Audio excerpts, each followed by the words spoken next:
राज्यस्तरीय शैक्षणिक व्हिडिओ निर्मिती स्पर्धेत योगेश ढवारे यांचे सुयश। राज्य शैक्षणिक संशोधन व प्रशिक्षण परिषद महाराष्ट्र पुणे द्वारा जिला प्रशिक्षण व प्रशिक्षण संस्था व शिक्षण विभाग जिला परिषद परभणी मार्फत आयोजित शिक्षकासाठी दर्जेदार शैक्षणिक व्हिडिओ निर्मिती स्पर्धा बक्षीस वितरण कार्यक्रम परभणी जिल्ह्याचे अतिरिक्त जिल्हाधिकारी प्रताप गाडे, माध्यमिक शिक्षणाधिकारी आशा गरुड, ज्ञानोपासक कॉलेजचे प्राचार्य डॉक्टर मोहम्मद बाबर, गायड प्राचार्य पुणे, ज्येष्ठ अधिव्याख्यात शिंदे यांच्यासह आदी मान्यवरांच्या उपस्थितीत परभणी येथे दिनांक 17 एप्रिल गुरुवार रोजी बक्षीस वितरण समारंभ पार पडला। सेलू तालुक्यातून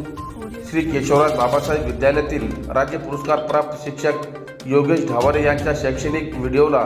द्वितीय क्रमांक प्राप्त झाल्याबद्दल सन्मानपत्र, रोख रक्कम, सन्मान चिन्ह देऊन सन्मानित करण्यात आले।